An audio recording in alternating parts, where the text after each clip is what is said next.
नमस्कार दोस्तों, साल 2005 में एक बड़ी पॉपुलर हॉलीवुड फिल्म रिलीज हुई, exorcism of Emily Rose. Horror film Hollywood में वैसे तो बहुत बनी है, लेकिन इस फिल्म की एक खास बात थी। इस फिल्म के पोस्टर पर देखिए क्या लिखा था, based on A true story, यानी ये फिल्म एक सच्ची घटना पर आधारित थी। और ये फिल्म आधारित थी एनलिस मिशेल की कहानी पर, दुनिया के इतिहास में एक्सोर्सिज्म की one of the most famous घटना। एनलिस मिशेल एक लड़की थी जिसका जन्म हुआ था सन 1952 में वेस्ट जर्मनी में। जब ये 16 साल की थी तो एक दिन स्कूल में ये अचानक से बेहोश हो जाती है।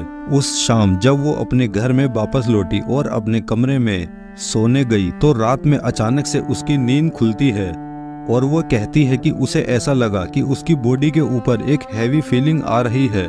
लेकिन फिर हफ्तों महीनों तक कुछ नहीं होता। फिर करीब एक साल बाद एक बार फिर से ऐसा ही इंसिडेंट होता है और इस बार एनलिस के पेरेंट्स को लगता है कि उसे एक बार डॉक्टर्स को दिखा लेना चाहिए। लेकिन जब एनलिस को डॉक्टर को एग्जामिन करवाया गया तो एनलिस में कुछ भी गलत नहीं मिला।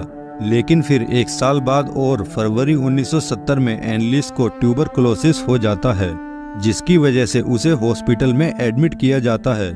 इस बार जब वो हॉस्पिटल बेड पर लेटी हुई थी तो एनलिस कहती हैं उसे बड़े अजीब और गरीब कलर्स दिखाई दिए और आवाजें सुनाई दी। डॉक्टर्स का कहना था कि उसे टेम्पोरल लोब एपिलेप्सी है, जिसकी वजह से इसे सीजर्स हो रहे हैं। वैसे तो ये कोई रेयर बीमारी नहीं थी, लेकिन एनालिस का केस अलग था। कुछ दिनों के बाद एनालिस को काफी खतरनाक हेलुसिनेशंस होने लगे। उसे ऐसी चीजें दिखाई देने लगी जो किसी और को दिखाई नहीं देती थी। उसे ऐसी आवाजें सुनाई देती थी जो किसी और को सुनाई नहीं देती थी। इसके चलते वो भारी डिप्रेशन में चली गई।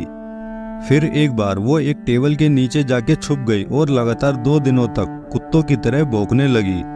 एक बार उसने एक मकड़ी को खा लिया, एक बार उसने कोयले का टुकड़ा खा लिया और एक बार तो चिड़िया ही खा गई।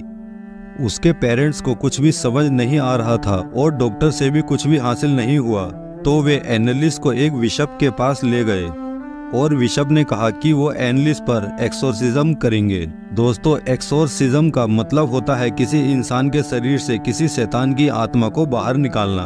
भारत में इसे झाड़ फूक कहते हैं। ऐसा कहा गया कि एनलिस के शरीर में 6 आत्माएं छुपी थी, लेकिन क्या ये सच था या नहीं, चलिए जानते हैं। इसके पीछे का कारण बताया गया एनलिस के पेरेंट्स, जो कि हद से ज्यादा रिलीजियस थे। एनलिस का बचपन ही एक एक्सटर्नली रिलीजन से गुजरा।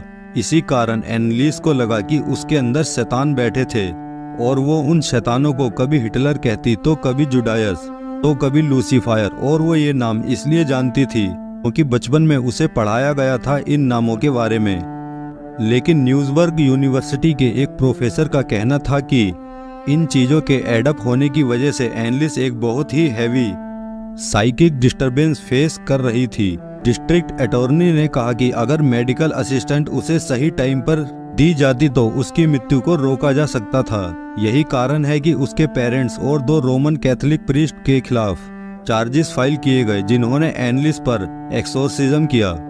दोस्तों, असल जिंदगी में भी अगर कोई इंसान स्ट्रेस, एंजाइटी, डिप्रेशन से सफर कर रहा है तो हो सकता है उसके पीछे भी कोई न कोई बीमारी हो।